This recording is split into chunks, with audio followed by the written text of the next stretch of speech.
YouTube శ్రోతలకు అభినందనలు తెలియపరుస్తూ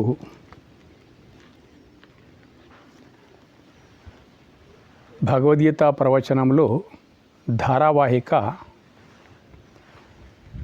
33వ భాగానికి స్వాగతం, సుస్వాగతం. ఈరోజు 3వ అధ్యాయమైనటువంటి కర్మయోగం 40వ శ్లోకం నుండి ప్రారంభిద్దాం.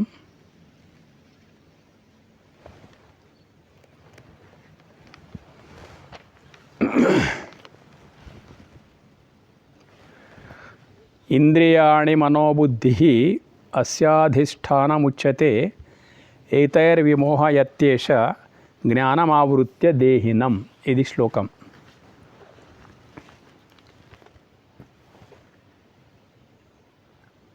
ఈ కామమునకు ఇంద్రియములు, మనస్సు, బుద్ధి ఆశ్రయములని చెప్పబడుచున్నవి.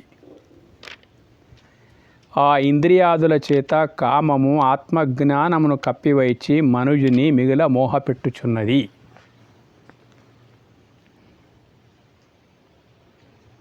నిన్నటి శ్లోకం లోపల కూడా ఆవరించబడి ఉన్నదనే మాట వచ్చింది.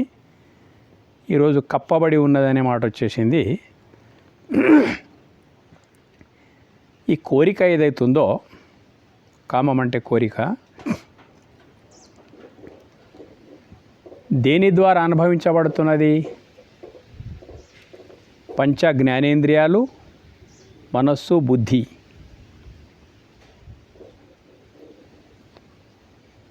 సంకల్ప వికల్పం చేసేటువంటిది మనస్సు, నిశ్చయం చేసేటువంటిది, ఆలోచించి నిశ్చయం చేసేటువంటిది బుద్ధి.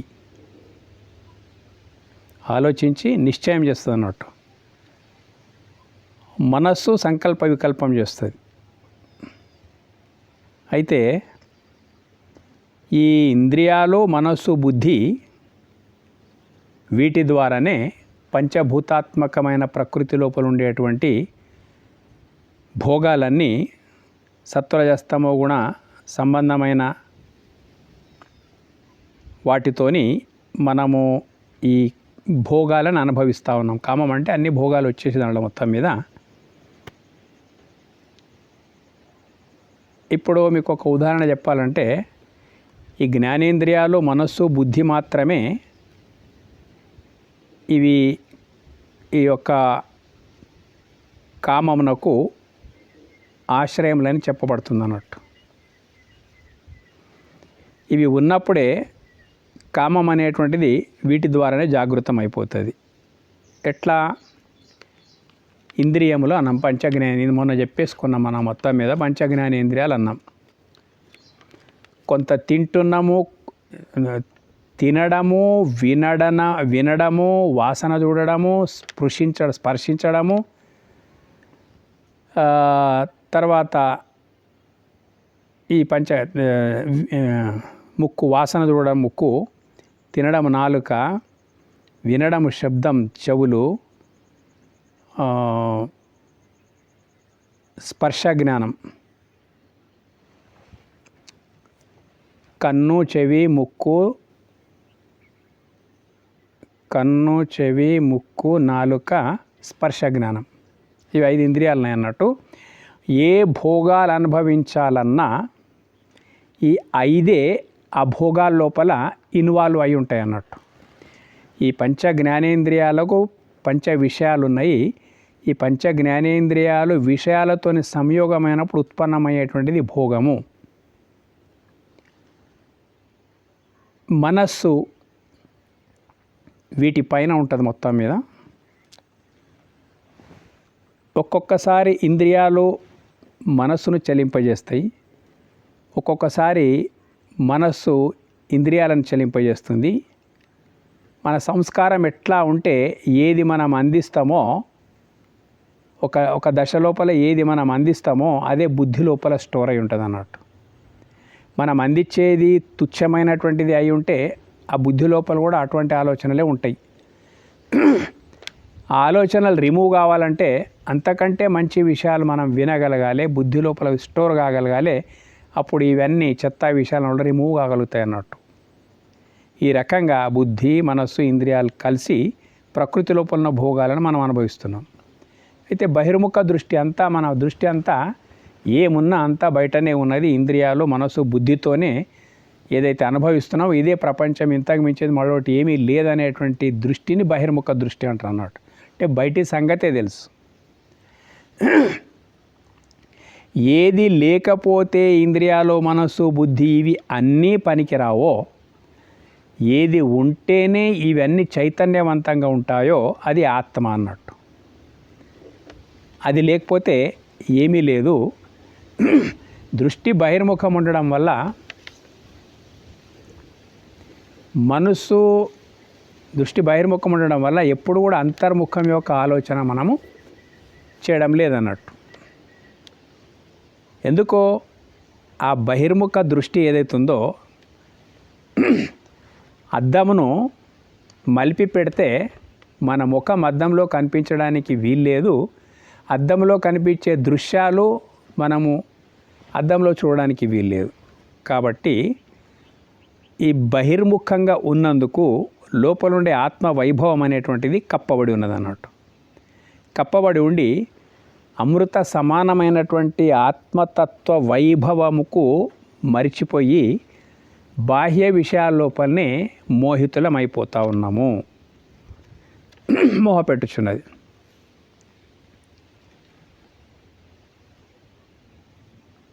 ప్రపంచమంతా లోపల చూడడానికి ఎవరు తయారులే. ఏముందప్ప ఉన్నదంతా బయటనే ఉంది. ధార, పుత్ర, క్షేత్ర, కళత్ర, ధన, కనక, వస్తు, వాహనాలు ఇందులోపల ఉంది అంటున్నాం అన్నట్టు మొత్తం. కానీ ఇవి ఇందులోపల లేనిది అంతర్ముఖం అయిపోతే ఆత్మ జ్ఞానం లోపల ఉన్నదనేటువంటి విషయము మనం తెలుసుకోకొచ్చిన. మన జ్ఞానం అంతా బాహ్య జ్ఞానమే. ఆత్మ జ్ఞానం అంటే అంతర్గతమైనటువంటిది. ఏది లేకపోతే నీ ఉనికి లేదో అది ఆత్మ. ఆ మాటని తెలుసుకొని ఆ అనుభవంతో ఉండడమే ఆత్మజ్ఞానం అన్నట్టు. అయితే ఇది బహిర్ముఖమైనందుకు అంతర్ముఖం మనం పోవడం లేదు. మనిషిని మిగిలిన మోహపెట్టుచుని ఎంత బయట బయట బయట బయట బయట చచ్చిపోయేంత వరకు విషయభోగాల లోపల మనం కావాలనుకున్నటువంటి సుఖం, శాంతి, ఆనందం ఎంత వెతికినా బయట దొరకడం లేదు అనేటందు కొరకు ఏ గ్రంథాలు చదవాల్సిన అవసరం లేదు. ప్రతి ఒక్కరి జీవితమే దానికి సాక్ష్యం ఉన్నదన్నట్టు. మొత్తం మీద మనమంతా మోహపరవశులమయ్యే బయట వెతుకుతూ ఉన్నామన్నట్టు. ఎండమావుల్లో నీటిని వెతుకుతున్నటువంటి దాహమేసిన జింక మాదిరిగా మనం వెతుకుతూ ఉన్నాం. తస్మాత్వమింద్రియాణ్యాదౌ నియమ్య భరతర్షభ పాప్మానం ప్రజయిహ్యేనం జ్ఞాన విజ్ఞాన నాశనం. తస్మాత్వమింద్రియాణ్యాదౌ నియమ్య భరతర్షభ పాప్మానం ప్రజయిహ్యేనం జ్ఞాన విజ్ఞాన నాశనం. భరతవంశ శ్రేష్ఠుడు అర్జున, కాబట్టి నీవు మొట్టమొదట ఇంద్రియములను నిగ్రహించి జ్ఞాన విజ్ఞానములను రెంటిని నాశనం చేయనదియు పాపస్వరూపమైనదియు అగు ఈ కామమును తప్పకుండా సంపూర్ణంగా విడిచివేయుము. తప్పకుండా సంపూర్ణంగా అనే వరకే ఇది మనకు సాధ్యమేనా అనే ఒక అనుమానం వస్తుంది. దానికి సమాధానం ఇస్తా నేను.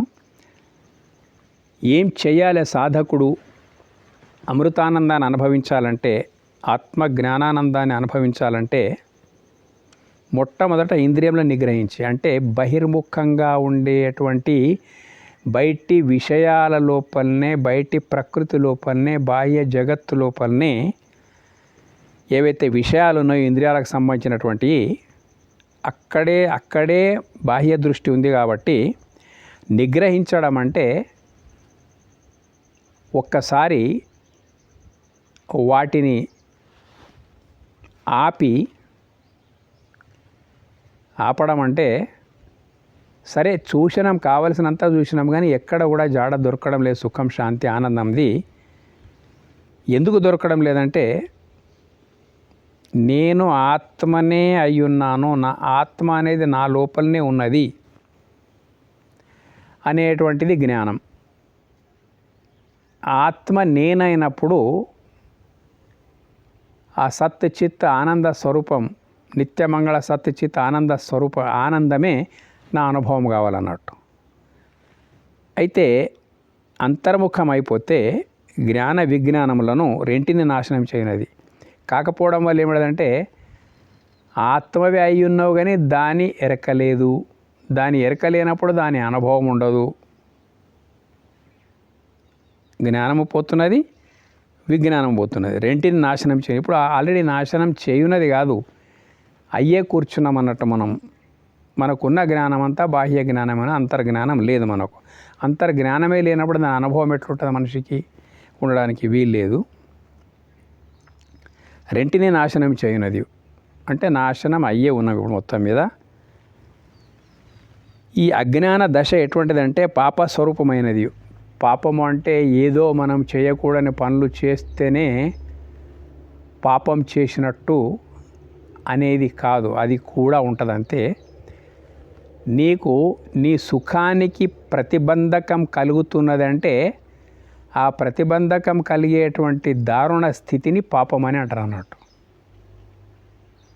సుఖం నీ స్వభావం, సుఖం నీ స్వరూపం, ఆనందం నీ స్వభావం, ఆనందం నీ స్వరూపం, శాంతి నీ స్వభావం, శాంతి నీ స్వరూపం. ఎక్కడో లేవు ఇవన్నీ మొత్తం మీద. ఈ జ్ఞానము తర్వాత దీని యొక్క అనుభవం. జ్ఞానము అయిన తర్వాత అనుభవం లోపలికి వస్తుంది. ఎట్లా అంటే మీకు ఒక చిన్న ఎగ్జాంపుల్ చెప్తా.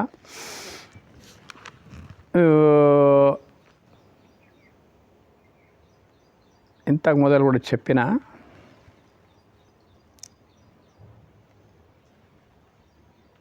ఒక ఆస్తి ఉంటుంది. ఆ ఆస్తి కొనుక్కున్నాం మనం. కొనుక్కునేంతవరకు వాళ్ళ పేరు మీద ఉంది. ఆస్తి భూమి కానీ ఒక 10-20 ఎకరాల భూమి అనుకోండి. ఆస్తి ఏమి వాని తల మీద ఉండదు, కొనుక్కుంటే మన తల మీదకి రాదు. ఆస్తి ఉన్న దగ్గరే ఉంటుంది. అది నాది అనడానికి వాడు దానికి యజమానిత్వం యొక్క ధృవీకరణ పత్రం వాని దగ్గర ఉన్నది. ఇది జ్ఞానం. కాబట్టి వాని దగ్గరనే మనం కొనుక్కోవాలి. ఇది సామాన్యమైన కామన్ సెన్స్ జ్ఞానం అన్నట్టు. అది జరగపోవాల్సినంత జరిగిపోయింది. డబ్బులు ముట్టేసినాయి, ఆల్రెడీ సంతకాలు అయిపోయినాయి అన్నట్టు. యజమానిత్వము అతడి దగ్గర నుంచి నీ దగ్గరికి రావడానికి ఒక ప్రభుత్వ అధికారి ఉంటాడు. అతని ద్వారా మనకు వచ్చేసింది, ఆస్తి మనకు వచ్చేసింది అనేది ఏంటిది? జ్ఞానం. ఆ డ్రాఫ్ట్ లోపల అంతా ఉంటుంది అన్నట్టు. ఈ ముట్టవలసిన పైసలు ముట్టేసినాయి. ఇక ముందు ఇది నేను ఆస్తిని స్వాధీనం చేస్తున్నా, దీనిపై నాకు కానీ నా వంశస్థులకు కానీ ఎలాంటి అధికారం లేదు, అతడు తన ఆస్తిని తన ఇష్టం వచ్చినట్లు వాడుకోవచ్చు అని ఇట్లా డ్రాఫ్ట్ ఉంటుంది అన్నట్టు. అది జ్ఞానం. ఇంతవరకు వాని యజమానిత్వం వాంది ఉన్నప్పుడు ఒక అనుభవం, అది నీది అయ్యేంత వరకు, వాంది ఉన్నంత వరకు, నీది కానంత వరకు ఒక అనుభవం ఉంటుంది అన్నట్టు. అది ఆయనది రేపైతుంది మాపైతుంది. ఎప్పుడైతే అయ్యింది నీ పేరుతోననేటువంటిది ఒక జ్ఞానాంశం. అందులో పద్ధతి ఉంటుంది. డాక్యుమెంట్ చదువుకున్న తర్వాత ఇంకేం లేదు. ఆటోమేటిక్ ఆ పొలం లోపలికి ఇంకా నువ్వు పోకున్నప్పటికైనా కానీ అనుభవం లోపల వచ్చేసింది. నేను ఒక భూస్వామినైనా, ఇంతవరకు 1 ఎకరా భూమి లేకుండే నాకు 20 ఎకరాల భూమి వచ్చేసింది. ఎట్లొచ్చేసింది? తల మీదకి వచ్చి కూర్చున్నదా? రాలేదు. కాగితాల మార్పిడి, అంతకుమించి మళ్ళీ ఏం లేదు. కాగితాల యొక్క జ్ఞానము, చట్టం యొక్క జ్ఞానము, ఇవన్నీ మనకు ఉండబట్టి ఏమైపోయిందంటే అనుభవం తత్క్షణమే మన అనుభవం లోపలికి వచ్చేసింది. ఇది ప్రాపంచిక అనుభవం యొక్క విషయం. అట్లాగే ఇంతవరకు నేను దేహమే నేను అనుకుంటున్నా. దేహము నాది అనేటువంటి విషయం నాకు తెలిసింది. దేహము నాది అన్నప్పుడు దేహానికి వేరుగా నేనేమున్నా, ఏది లేకపోతే నేను లేనో అదే నేను. దేహాన్ని ప్రకాశింపజేస్తున్న ఈ ఆత్మ ఉన్నదో అది లేకపోతే ఏదీ లేదు అనేటువంటి జ్ఞానము సత్సంగం ద్వారా, జిజ్ఞాస ద్వారా మనం ఎప్పుడైతే తెలుసుకుంటామో, అది తెలుసుకున్నప్పుడు ఏమైపోతుందంటే అనుభవం ఏర్పడిపోతున్నది. జ్ఞానం తర్వాత అనుభవం వస్తున్నది అన్నట్టు. ఎట్లా ప్రాపంచిక జ్ఞాన అనుభవాలు ఉన్నాయో అట్లాగే పారమార్థిక జ్ఞానం యొక్క అనుభవాలు ఉంటాయి అన్నట్టు. దేహం నేను అనుకుంటున్న స్థానం లోపల హేతుయుక్తంగా మనం ఎప్పుడైతే నేను ఆత్మను అనేటువంటిది హేతుబద్ధంగా మనకు తెలిసి వస్తుందో అప్పుడు ఆత్మానుభవ తత్పరుడైపోయి విజ్ఞానం అంటారు దానికి. ఈ రెండు కూడా ఎందుకు నాశనం అయిపోతున్నాయి? ఈ దానికి మనం ప్రయత్నం చేయడం లేదు. అందరి మాదిరిగా మన దృష్టి కూడా బహిర్ముఖమే అయి ఉన్నది. కాబట్టి బహిర్ముఖం అన్నప్పుడు ఈ జ్ఞాన విజ్ఞానాలు రెండు కూడా పోతున్నాయి, నాశనం అయిపోతున్నాయి. పాపస్వరూపమైనది. పాపం అంటే ఇంకెక్కడో ఏమో పోయి చేయవలసిన అవసరం లేదు. నీకెప్పుడు సుఖం, శాంతి, ఆనందంకు అడ్డంకి కలిగించేటువంటి దాన్ని పాపం అని కూడా అనొచ్చు. అనేక అర్థాలు ఉన్నాయి పాపానికి. ఎప్పుడు నీవు ఎంత ప్రయత్నం చేసి సుఖపడాలనుకున్నా కానీ బహిర్ముఖం ఉన్నందుకు ఆ సుఖం నీకు లభించడం లేదు. కాబట్టి అంతర్ముఖం అయిపోవాలి. తప్పకుండా సంపూర్ణంగా పాపస్వరూపమైనది ఈ కామమును తప్పకుండా, ఈ కోరికను తప్పకుండా సంపూర్ణంగా విడిచివేయము అంటున్నాడు. కోరికను సంపూర్ణంగా విడిచివేయడం అంటే ఎట్లా సాధ్యం ఇది అనేది ఒక ప్రశ్న మనకు రావాలి. వస్తేనే కరెక్ట్ అన్నట్టు. ఎట్లా రావాలంటే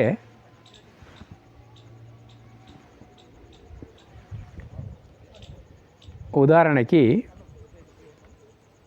ఎట్లా రావాలనే మాటకు వస్తే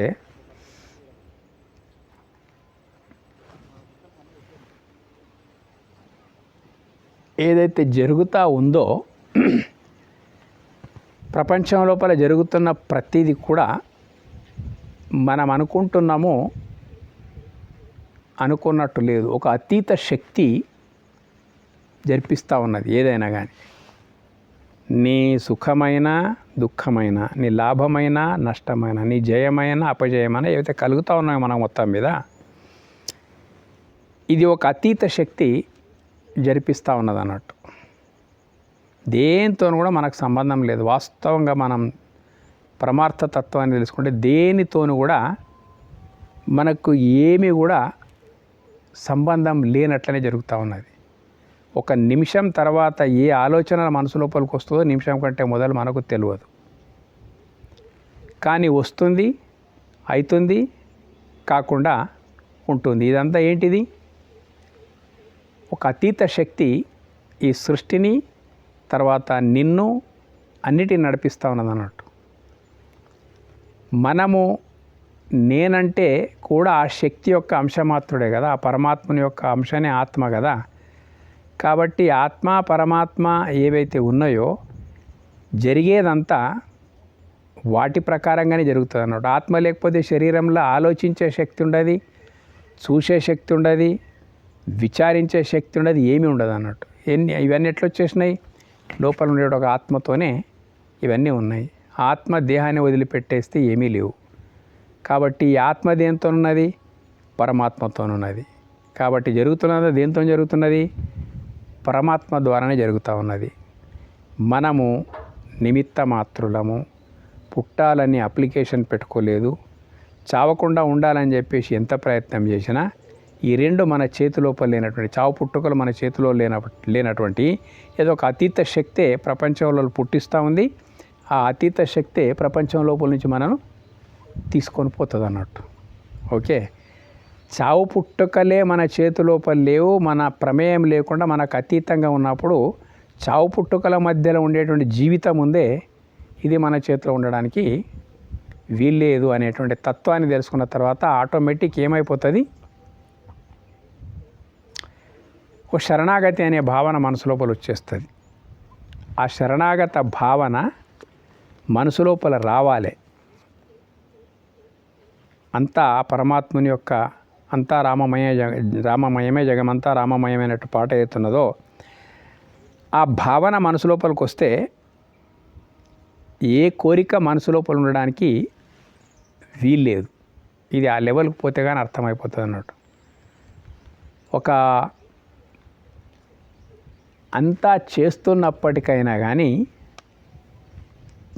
అన్నీ ఇచ్చేటువంటి గతేర భర్త ప్రభు సాక్షి ఆ పరమాత్ముడు ఉన్నాడు అనేది చాలా దృఢమైనప్పుడు మనిషి నుంచి కోరిక దూరం అయిపోతుంది. మరి జీవితం ఎట్లా? నీవు కోరకున్నా ఆటోమేటిక్ జరుగుతూ ఉంటుంది. ప్రతి ఒక్క జీవితం మన కోరికకు సంబంధం లేకుండానే జరుగుతూ ఉన్నది. మంచిది కావాలంటే మంచిది కావడం లేదు, చెడు కావాలంటే చెడు అవుతుందేమని కూడా చెడు కావడం లేదు. ఆ మంచిది ఎట్లయితుందో చెడు ఎట్లయితుందో అది మనము సాక్షులుగా చూస్తూ ఉన్నాం, పోతూనే ఉన్నాం. ఏది మన చేతిలో లేదనంటే ప్రతి ఒక్కడికి తెలుసు. ఏది మన చేతిలో లేదన్నప్పుడు ఎవడి చేతులు ఉందో వాని వాళ్ళము మనం అయిపోయినామనుకో, అయిపోయినప్పుడు ఏముంటుంది? ఇంకా అన్నీ తనకు తాను జరుగుతూ ఉంటాయి. సాక్షిగా అన్నిటిని వీడు చూస్తూ ఉంటాడు. వాడు కోరికలకు బానిసగాడు. కోరిక వానికి బానిస అయిపోతుంది అన్నట్టు. రావాల్సిందేదో తప్పకుండా వచ్చిపోతుంది. కావాలని దాని వెనక పడ్డాడు అన్నట్టు. మొత్తం మీద కావాలని వెనక పడ్డా రాదు. వచ్చేది ఉంటే ఆ ఎట్లా రావాలో ఆ రూట్స్ కూడా నేను కూడా ఓపెన్ అయిపోతాయి. ఇదంతా ఒక అతీతమైనటువంటి శక్తి నడిపిస్తున్నటువంటి సృష్టి వ్యవహారం అన్నట్టు. ఈ మాట కొంచెం సత్సంగాల ద్వారా తెలుసుకుంటే అప్పుడు కోరిక వెనుక మనం పడవలసిన అవసరం లేదు. మన వెనుకనే కోరిక వస్తుంటుంది అన్నట్టు.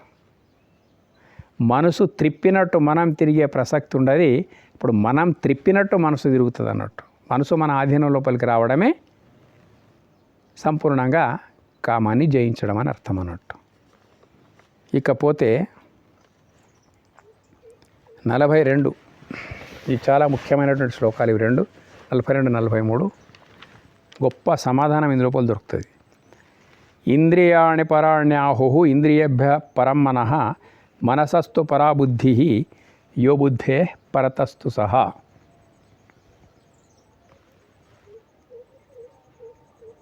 ఇంద్రియములు గొప్పవి.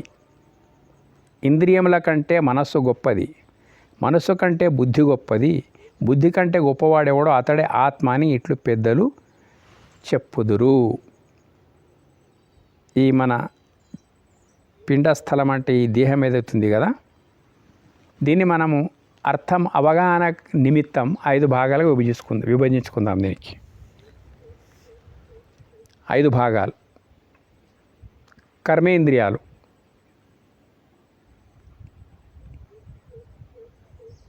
ఐదు జ్ఞానేంద్రియాలు 5. కర్మేంద్రియాలు ఏంటిది? వాక్ పాణి పాద గుద గుహ్య 5 కర్మేంద్రియాలు అన్నట్టు. వాక్ అంటే నోరు, పాణి అంటే చేతులు, పాద అంటే కాళ్ళు, మలమూత్ర విసర్జన ద్వారాలు 5 కర్మేంద్రియాలు. ఓకే. తర్వాత 5 జ్ఞానేంద్రియాలు. కన్ను, చెవి, ముక్కు, నాలుక, చర్మం, స్పర్శ జ్ఞానేంద్రియం 5. ఇవి 5 ఒకటి, ఈ 5 ఒకటి, 2 అయిపోయినాయి. తర్వాత మనస్సు ఉన్నది మధ్య లోపల. ఈ కర్మేంద్రియాల కంటే జ్ఞానేంద్రియాలు గొప్పవి. నిర్ణాయక శక్తి కలిగినటువంటి జ్ఞానేంద్రియాలు. మనసు జ్ఞానం కలిస్తే, జ్ఞానేంద్రియాలు ప్లస్ మనసు కలిస్తే ఒక నిర్ణాయక శక్తి, అనుభవం అవన్నీ వస్తాయి అన్నట్టు. కాబట్టి కర్మేంద్రియాల కంటే గొప్పవి జ్ఞానేంద్రియాలు. జ్ఞానేంద్రియాల కంటే గొప్పది శాసించేటువంటిది, నడిపించేటువంటిది మనసు. అందుకే మనశ్చష్టాని ఇంద్రియాణి అంటే 6 కలిస్తేనే పర్ఫెక్ట్ ఇంద్రియాలకు ఒక కిరీటం ఉన్నట్ల మనసు ఉంటుంది అన్నట్టు మొత్తం మీద. ఆ తర్వాత 3వది అయిపోయింది. 4వది ఏంటిదంటే బుద్ధి, 4వది. 5వది ఆత్మ. ఇక్కడ అదే చెప్తున్నాడు. ఇంద్రియాలు, కర్మేంద్రియాల కంటే జ్ఞానేంద్రియాలు గొప్పవి. అటువంటి జ్ఞానేంద్రియాల కంటే మనస్సు గొప్పది. ఆ మనస్సు కంటే బుద్ధి గొప్పది. బుద్ధి కంటే గొప్పవాడేవాడో అతడే ఆత్మ అని ఇట్లు పెద్దలు చెప్పుదురు. ఇప్పుడు చూడండి, ఎంత ప్రపంచం లోపల మనము భోగాలు అనుభవించినప్పటికైనా కానీ సరిపోవడం లేదు. ఎంత అనుభవించినా ఇంకా అనుభవించినా ఎక్కడ పోతాయో అనుభవించాలనుకుంటున్నట్టే ముందు నిలబడతాయి అన్నట్టు మొత్తం మీద. అందుకే ఎందుకు ఈ రకంగా ఉంది, కోరికలు ఎంత అనుభవించినప్పటికైనా కానీ చాలు అనేటువంటి ఇంత మొదలు శ్లోకాల లోపల వచ్చింది నిన్న మొన్న, చాలు ఇక తృప్తి అనేది ఎందుకు లేదు అనే మాటకు వచ్చేస్తే, ఇక్కడ మనసు వరకే మనం ఆలోచిస్తున్నాం, మనసును దాటి ఆలోచించడం లేదు మనం. కర్మేంద్రియాలు పనిచేస్తున్నాయి, జ్ఞానేంద్రియాలు విషయభోగాలు అనుభవిస్తున్నది, రెండింటితోనే మనసు నడుస్తున్నది అన్నట్టు, మనసు నడుస్తూ ఉన్నది. కానీ ఈ రెండింటికంటే ఈ కర్మేంద్రియాల జ్ఞానేంద్రియాల కంటే గొప్పది మనసు. గొప్పది అన్నప్పుడు దానికంటే చిన్నవి దానికి ఎట్లా తృప్తిపరచగలుగుతాయి? ఒక చిన్న ఎగ్జాంపుల్,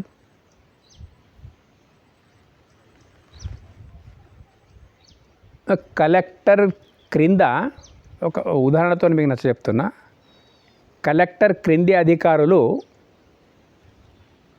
రాజస్వ మండలాధికారి అంటే ఆర్డీఓ, తహసీల్దార్, వీళ్ళిద్దరూ కలెక్టర్ చేతి కింద ఉండేటువంటి వ్యక్తులు అన్నట్టు. డివిజన్ వైజ్ అడ్మినిస్ట్రేషన్ ఆర్డీఓకి ఉంటుంది, మండల వైజ్ అడ్మినిస్ట్రేషన్ అయితే తహసీల్దార్కి ఉంటుంది. ఇప్పుడు కలెక్టర్ స్థానం లోపల మనసు ఉన్నదనుకోండి, ఏమైనా కానీ ఈ ఇద్దరు కలెక్టర్ను ఆదేశించలేరు. కలెక్టర్ ఆదేశాన్ని వీళ్ళు వినవలసి వస్తుంది అన్నట్టు.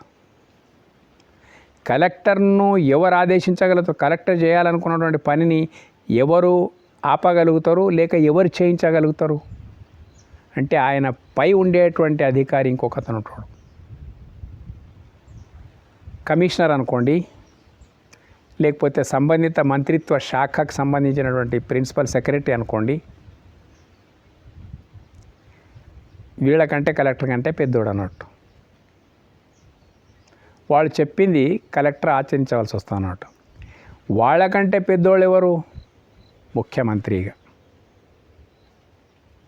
ముఖ్యమంత్రి క్రిందనే వీళ్ళందరూ పనిచేస్తూ ఉంటారు.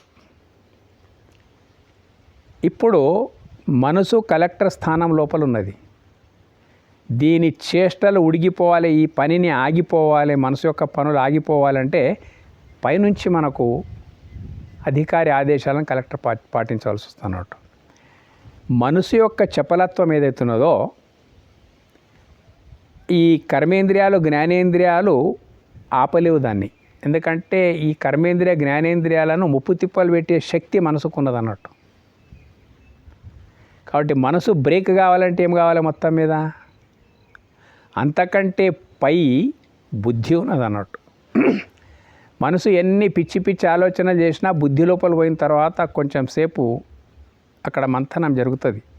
ఏది మంచి, ఏది చెడు, ఏది చేయాలి, ఏది చేయకూడదు అనేటువంటి ఆలోచన, నిశ్చయాత్మక శక్తి, ఆలోచన రెండు బుద్ధికి సంబంధించినటువంటి, సంకల్పాలు వికల్పాలు చేసేటువంటి మనసుకు సంబంధించినటువంటిది. అయితే ఆలోచన బుద్ధి లోపల నుంచి రాలేదనుకోండి, ఈ సంకల్ప వికల్పాలు ఈ ఇష్టం వచ్చినట్ల ఈ మనసు ఇంద్రియాలతో ఆడుకుంటూ ఉంటుంది అన్నట్టు. అయితే బుద్ధి యొక్క శాసనం మనసు మీద నడుస్తుంది. ఎప్పుడు నడుస్తుంది? ఆ బుద్ధి అంతకంటే గొప్ప ఆత్మ ప్రకాశాన్ని సేకరించినప్పుడు, ఆత్మజ్ఞానాన్ని పొందినప్పుడు. బుద్ధి ఎట్లా పరిపక్వం కావాలి? చూడు, ప్రపంచ వ్యవహారాల లోపల బుద్ధి లేని మాట్లాడుతున్నావు, బుద్ధి లేని పని చేస్తున్నాడు. బుద్ధిని చాలా గొప్ప, మనసు లేని పని చేస్తున్నావు అనడం లేదు, బుద్ధి లేని పని చేస్తున్నాడు. అయితే ఈ బుద్ధి మనసును శాసించి తన అదుపు లోపల పెట్టుకునేటువంటి శక్తి ఎప్పుడు వస్తుంది బుద్ధికి? ఆ బుద్ధికి అంతకంటే గొప్పనైనటువంటి ఆత్మ జ్ఞానం అనేటువంటిది అందాలి.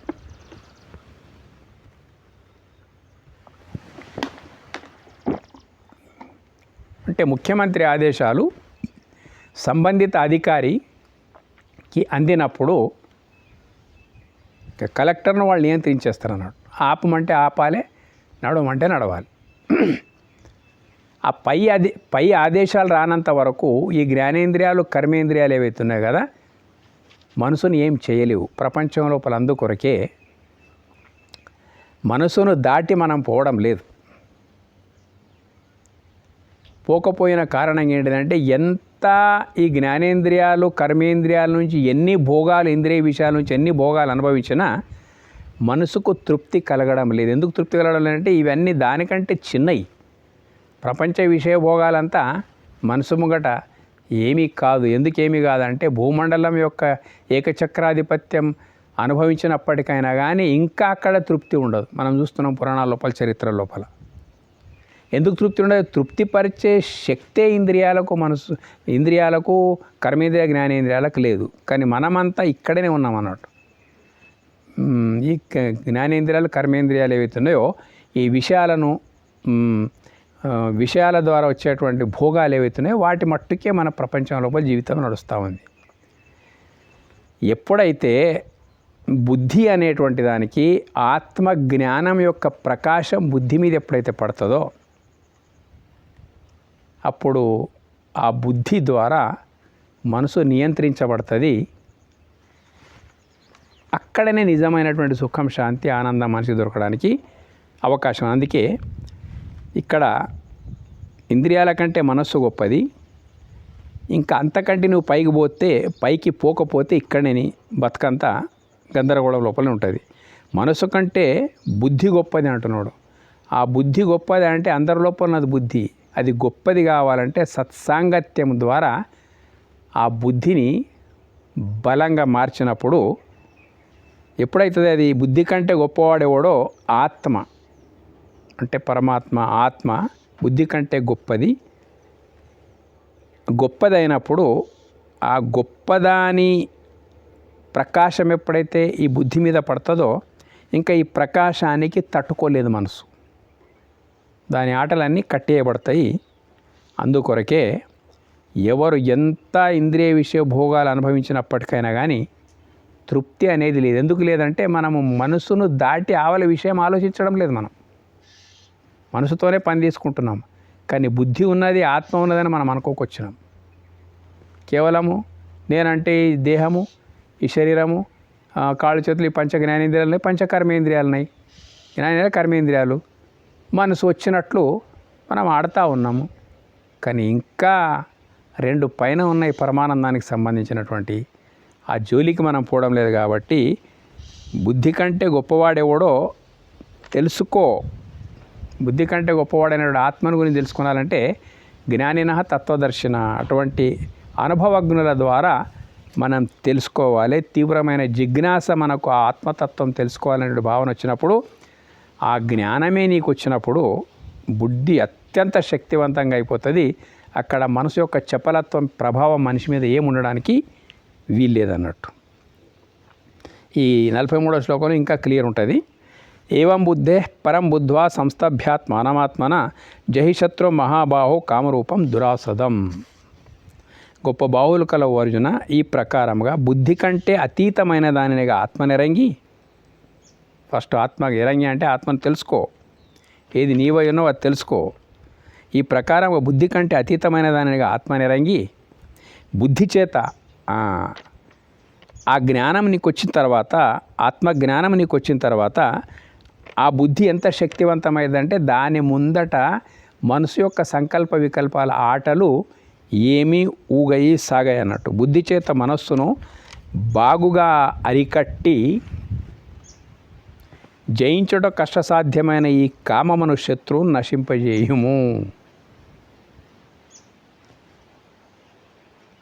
జయించడం కష్టసాధ్యమైన ఈ కామమును శత్రువును నశింపచేయుము అంటే ఫస్ట్ అన్నిటికంటే గొప్పది ఆత్మ, అదేదో కాదు నీవే అనే విషయం నీకు ఎప్పుడైతే తెలుస్తుందో ఆ జ్ఞానము నుంచి బుద్ధి నిండుకుంటుంది అన్నట్టు. ఎప్పుడైతే ఆత్మ జ్ఞానం నుంచి బుద్ధి నిండుకుంటుందో ఈ మనసు యొక్క చేష్టల ద్వారా దొరికేటువంటి తృప్తి గౌణమైపోతుంది. ఉంటాయి విషయభోగాలు అన్నీ ఉంటాయి, కానీ ఇవి కేవలం దేహానికి సంబంధించినవే. ఆ కర్మేంద్రియ జ్ఞానేంద్రియాల ద్వారా పంచ విషయాలు ఏవైతే మనం అనుభవిస్తున్న పంచభూత ప్రకృతి లోపల ఇవన్నీ దేహానికి సంబంధించినయే. ఎంత అనుభవించినా దేహమును దాటి ఇవి పోవు. దేహానికి సంబంధించినటువంటి కావడం వల్ల దేహం యొక్క పరిణామాల ఎఫెక్ట్ ఎట్లా ఉంటుందంటే మనసు మీద పడతా ఉంటుంది అన్నట్టు. దేహానికే పరిమితమైనటువంటి ఓ రోజు ఇంద్రియాలు బలహీన పడవచ్చు, విషయభోగాలు అనుభవించే పరిస్థితి ఇంద్రియాలకు ఉండకపోవచ్చు. అటువంటప్పుడు మళ్ళీ ఎక్కడ పోయేది ఎక్కడ? ఇంద్రియాలు, ఇంద్రియ విషయభోగాలు దాంతో ఒక స్థాయి ఉంటుంది అన్నట్టు. ఆ తర్వాత ఏం చేయాలన్నా బయట ఏమీ మిగలదు. కాబట్టి మనసు కంటే గొప్పనైనటువంటి బుద్ధి ఏదైతే ఉన్నదో ఆ బుద్ధి ఆత్మతో కనెక్ట్ కావాలి. తత్వజ్ఞులైనటువంటి వాళ్ళ ద్వారా ఆ కనెక్షన్ మనం ఎట్లా చేసుకోవాలి, దాని అనుభవం లోపలికి మనం ఎట్లా వెళ్ళిపోవాలి. ఇప్పుడు దేహానుభవంతో, దేహ తాదాత్మ్యతతో ఉన్నాం అన్నట్టు. అందరు ప్రతి ఒక్కరు దీని దేహమే నేను అనుకుంటున్నారు. దీని వెనక ముందు ఆలోచించడానికి సిద్ధమే లేరు. ఎందుకంటే ఆ మనసు బహిర్ముఖంగానే ఉన్నది. సుకృతం కొద్దీ దీనికి అతీతమైంది ఏమున్నది, పరమాత్మ అంటే ఎవరు, అతని నిజమైన స్థానం ఎక్కడా అనే వెతుకులాట లోపల మనం పడిపోతే పరమాత్మని యొక్క నిజమైన స్థానం అంటే మరేదో కాదు, అతని నీ ఉనికే పరమాత్మని యొక్క నిజమైనటువంటి స్థానము. నీ దేహం లోపలనే ఆ పరమాత్ముడు అనేటువంటి వాడు ఉన్నాడు. ప్రపంచం లోపల ప్రఖ్యాతమైన దేవాలయం ఏదైనా ఉందంటే అది మానవ దేహమే. పరమాత్ముడే స్పష్టంగా ఇందులోపల తిష్టి వేసుకొని ఉన్నాడు. ఈశ్వర సర్వభూతానం హృదయేషు తిష్టతి అని చెప్పిండు అన్నట్టు. మరి ఎక్కడో లేదు, వెతకడం నీవు వెతకడం లేదు అంతే తప్ప అది లేదని కాదు. ఉదయం 9 అవుతున్నది, ఎప్పుడో రాత్రికి వచ్చి అలసిపోయి పడుకున్నాడు ఒక వ్యక్తి, పై డాబా మీద పడుకున్నాడు. ఎండాకాలం కారణంగా గాలి కొరకు పడుకున్నాడు పైన. అలసట కారణంగా 9 అవుతున్నప్పటికైనా ఇంకా కురక నిద్ర లోపలనే ఉన్నాడు అన్నట్టు. ఎండాకాలం సూర్యుడు ఎంతో పైకి వచ్చేస్తాడు, అప్పుడే దగదగా మెరుస్తూ ఉంటాడు. కానీ మెలకువ కానంత వరకు సూర్యప్రకాశం లోపలనే అతడు ఉన్నప్పటికైనా కానీ నిద్ర కారణంగా అతడు అంధకారం లోపల ఉన్నట్లు ఎట్లయితే ఉంటుందో, కావలసిన పని అనేది కేవలం కళ్ళు తెరవడం. కళ్ళు తెరిస్తే అయిపోయింది, సూర్యప్రకాశం లోపలతో ఉన్నట్లే. నిద్రలో ఉన్నందుకే చీకటి అనిపిస్తున్నది. అట్లాగే అన్నింటి లోపల మొత్తం పరమాత్ముడు తప్ప ఇంకొకటి లేదు అనేటువంటి ఒక సత్యం ఉన్నప్పటికైనా అటువంటి సత్సాంగత్యం ద్వారా బుద్ధి నిర్మాణం కాకపోయిన కారణంగా ఆ దేవుడు ఎక్కడో ఉన్నాడు అని మనం అనుకుంటున్నాం అన్నట్టు. అంటే మనం దేవుని పరంగా చీకటి లోపల ఉన్నట్టు. ఎక్కడ లేడు, ఎక్కడ నీవు ఉన్నావు అక్కడే దేవుడు ఉన్నాడు, ఎక్కడ దేవుడు ఉన్నాడు అక్కడే నీవు ఉన్నావు. ఇది జ్ఞానం. ఈ జ్ఞానం వచ్చినప్పుడు బుద్ధి బాగా పరిపక్వం అయిపోతుంది. అప్పుడు మనసు ఒక ఆటలు ఏమి కూడా నడవయి. అప్పుడు మనసు నీవు చెప్పిందే ఉంటుంది అన్నాడు. నీవు అనుభవించమన్నది అనుభవిస్తుంది, నీవు వద్దన్నది వద్దు. నీకు దాసుడై ఉంటుంది మనసు. అజ్ఞానం లోపల మనసుకు మనం దాసులమై ఉన్నాం, మనసుకు మనిషి దాసుడై ఉన్నాడు. జ్ఞానం లోపల మనసు మనిషికి దాసత్వం చేస్తుంది అన్నాడు మొత్తం మీద. ఇది జ్ఞానానికి అజ్ఞానానికి ఉండేటువంటి వ్యత్యాసం. ఇక్కడ ఏం చెప్తున్నానంటే, మనము ఇంద్రియాల కంటే గొప్పది మనసు అన్నదాకా మనకు తెలుసు. ఇది కూడా తెలుపవలసిన అవసరం లేదు, మనసుతోనే ప్రపంచం మాట్లాడుతున్నాం అన్నట్టు. కానీ మనసు కంటే బుద్ధి చాలా గొప్పది. నిశ్చయాత్మక శక్తి ఉంటుంది అక్కడ. బుద్ధి కంటే గొప్పది, బుద్ధి కంటే అతీతమైన దానినిగా ఆత్మనిరంగి. ఇంకా దానికంటే అతీతంగా ఏది ఉన్నదో, ఏది లేకపోతే ఏది లేదో అది ఆత్మ.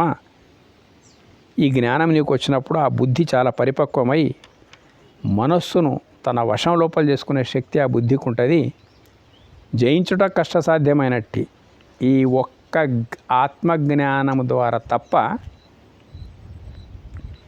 ఈ మనసు ఈ కోరిక ఏదైతే ఉన్నది కదా, శత్రువును నశింపజేయం.